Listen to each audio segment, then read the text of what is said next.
Welcome back. I'm Kevin Wallis, Surfline's Director of Forecasting. I'm joined by Surfline's VP of Forecasting, Korte, and this is Forerunners. Kurt, let's get right into it. Where were the best places to be a surfer over the last week? What's number 5?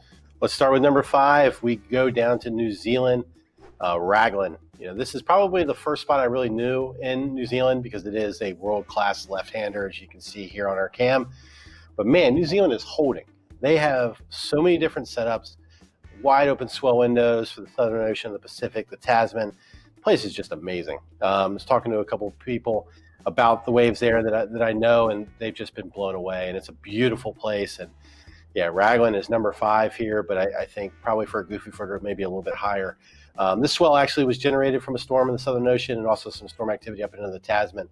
Set up some waves there, as you can see, just kind of roping through. It's just a beautiful, beautiful cam. Really nice view of the surf there. So we head over to number 4. Number 4, mainland Mexico, Puerto Escondido. This is a good size south-southwest to south swell, which is about the ideal angle for peakier conditions at Puerto. This right kind of reminds me of the rivermouth right you got the other night, Kurt, about 20 times bigger though.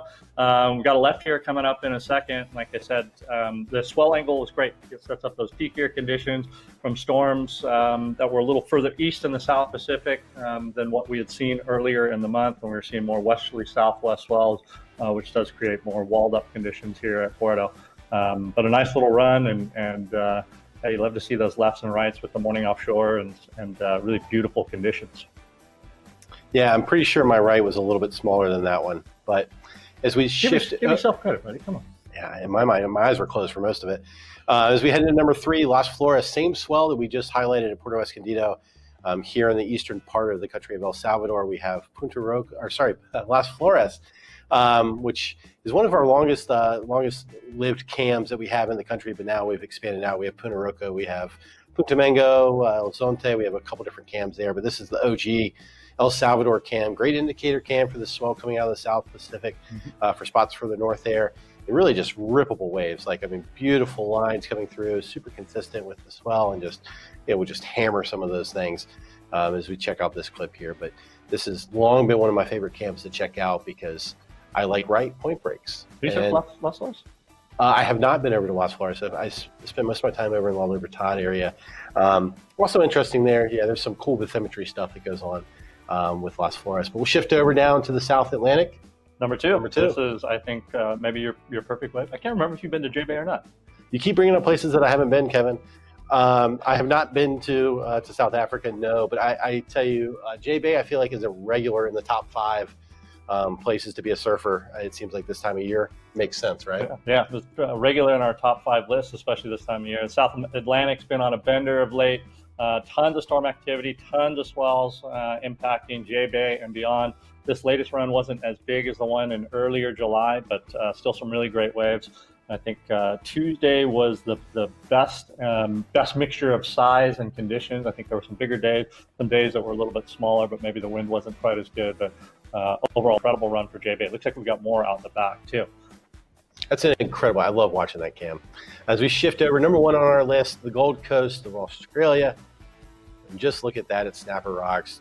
We had a really strong storm in the Tasman a couple of days ago, and it sent just a solid amount of surf to many of those East Coast breaks there. So we look at another angle from our Snapper cam, just kegging from behind the rock, just coming all the way through, and just beautiful. Great conditions, and lots of waves coming through, and obviously the requisite crowd that you would expect there, but just some beautiful waves, and it's amazing to watch. Look at that thing just spit its guts out. It's just incredible.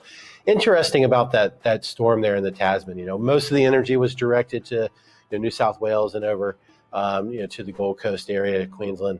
But interestingly, there was a little bit of swell from that storm that's going to send some west-southwest swell up to Tahiti. Yeah. And speaking of Tahiti, we are in a pretty special location right now. We are on location in Tahiti at Teahupo'o. We're here for the 2024 Olympic Games. Been quite a run so far. It's been a multi-year process, I think, for both of us to get here. Probably starting to go all the way back to Sean's work with the ISA, 15 years ago plus now, and then our former director's work here, Mark Wallis. But yeah, it's been pretty incredible to get here. We do actually have an Ask a Forecaster question from a very special guest. So we're going to cue it over to Mr. Irons. What up, Surfline? That Monday round of competition at Teahupo'o was pretty incredible. Can you guys explain to me what made it so heavy that day? What up, Bruce? What up? Excellent question. The one thing, I guess we can probably talk about this for probably about an hour or a day. I could write a thesis on it. The wave here is so interesting, and it has so many different moods, and a lot of that is tied into the swell direction and the swell period. Mm-hmm. So one of the things that we had was really unique, as we can see on our animation here, is we had this low that was diving down from Fiji and Samoa, passing to the southwest and then south of the island. And what that set up was a really westerly swell. So if you think about this, normally those storms are down there by New Zealand. Sometimes they may come out of the Tasman and send a pretty westerly swell, which you can kind of see there, that little west-southwest we mentioned earlier. But this one was unique because it was a lot closer. It was super west. I mean, we were thinking, 240, 245? Yeah, was it initially built in, yeah. And the result of that, it was just full on West Bowl. As you can see with the photos here, like Kevin, you and I were out in the channel during several of the men's heats that morning for round 3. And for me, professionally, it was a highlight of my life. Just being able to sit out there, and we were up on a tower, a little bit behind the wave. A lot of the views that you see from here are kind of right into the barrel. Which is obviously dramatic and just insane and so cool to watch. But the angle that we had was a little bit further out. And I thought it was interesting because you could see, and you and I was basically a spotter. I was like, oh, Kevin, there's going to be a wave. There's going to be some waves. And we'd see these huge lines come through. Like you could see it was just a little bit darker, kind of like anywhere really where you see a set coming, you see it relatively early in advance. And as it would come in, it would just bend out of the channel and just pile water up on top of that, and then spill, surge over and come from the view that we had from the vantage point. It was almost like there wasn't much of a wave. Yeah, because as you're looking back behind it, like right here, you can see there's no back to it. So it's basically just comes and it just goes like that. And when you're in the view from the channel, if you're in the right area, you see it's like a step.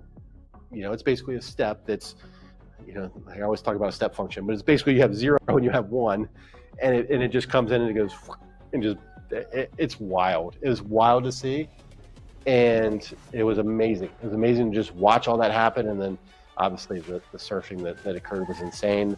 The other thing that I've been talking a lot about it, I'm pretty excited, as you can tell, the wind. The wind combination was wild. Yeah, I mean, it was a very atypical setup with that low diving out from the west, formed up over Fiji and then dove down to the southeast.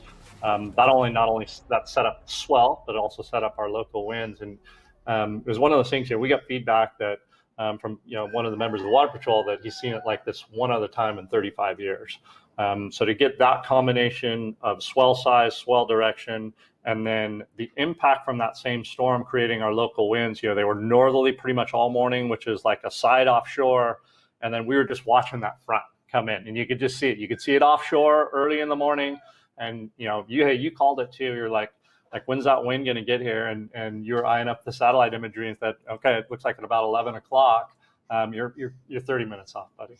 So, yeah. I've been a lot worse. I can tell you that. But just all the ingredients that came together was really spectacular to see in real time. And it's a once in 30 plus year event where all those things come together and you have waves that look like this. That swell direction was being paramount amongst all of those things and why it looked like this. That West Pole is just insane.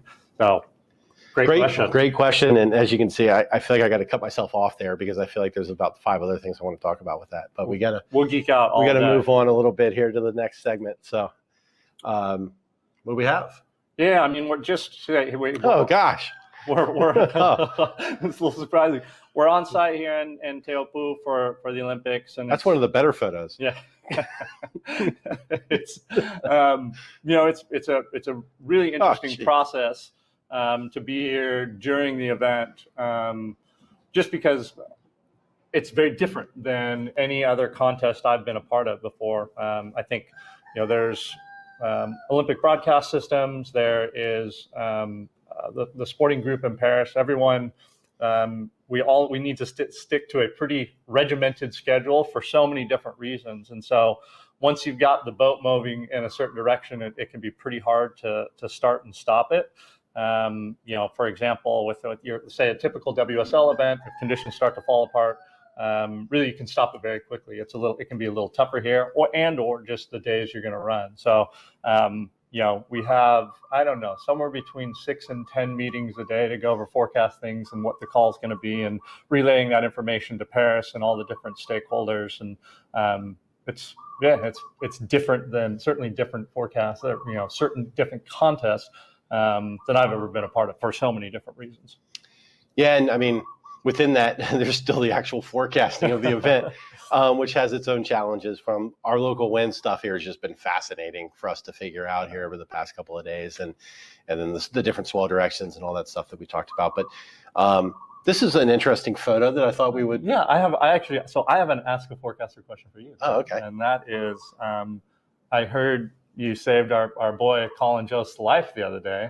What happened? Give us the rundown. I think it was just right when this photo, or right after this photo was taken, right before, or something like that. That's true. I ran over there and was quick to tell his producers that that's not a place I'd be standing. Kevin, you and I actually went swimming there several hours prior to this, but it turns out that someone stepped on a stonefish, a stone's throw away from where Colin was standing there, and I went over to his producers and whispered in their ear and said, "Hey, someone just got medevac by doing exactly what he's doing. Maybe you want to move him somewhere else." So Colin and I aren't we don't really go by first names or anything like that. He doesn't actually know who I am. But you're tight in heart. But I have a really good icebreaker when I do see him. Hey, I saved your life a couple years ago. Yeah, saved your life, bro. So yeah, I'm looking forward to seeing him. I'm thinking we'll probably run into him at some point here before we wrap things up. Indeed. All right, so we're going to segue out of saving potential friendships. Yeah. To potential swells. To potential swells. There you go. And our potential purple blobs of the week. We've got a couple that we're going to run through, but I think the surf world is probably most interested in one. Yeah, the one that's going to be forming right off the Outer Banks here. That's the one? No. It's the one off in the eastern Pacific. Oh, I'm confused. No.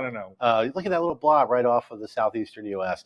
That's what's going to greet me when I leave here. But no, I think as much as as you can see, the Indian Ocean going pretty ballistic here over the coming days, our blob, perhaps we're a little bit biased, is the one that is going to be moving from out under New Zealand. As you can see right there, those purple colors in the southwestern Pacific.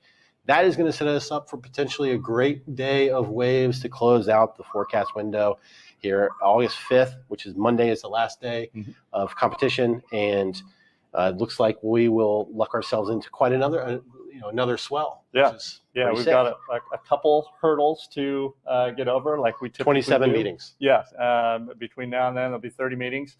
But I think the storm has performed like we wanted it to perform so far. The next 24 hours are going to be pretty important.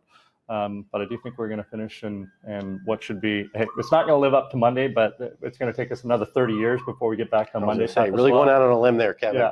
Yeah. But I think certainly the potential is there for what could be the second best day in the waiting period. Great finals day. Yeah. Great finals day to settle who takes home the gold and the silver and the bronze. And then just a high five. Like a fourth place is high five? I think so. I mean, probably from one of us. Warranted. Maybe it's a hat. Yeah. All right. With that, obviously Teahupo'o has been at the top of the mind for the surf world this week. Still very much top of our mind, will be for the next couple of days. But we wanted to highlight one of the first women to really commit to riding big waves and really riding the spot at its biggest, and that's Keala Kennelly.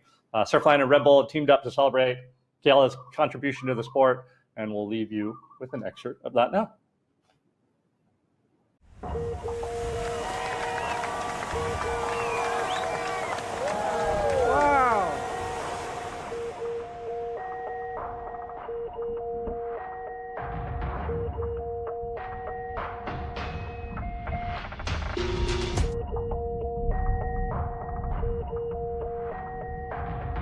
I see a huge wave coming, and everything is telling you to just paddle over and forget about it.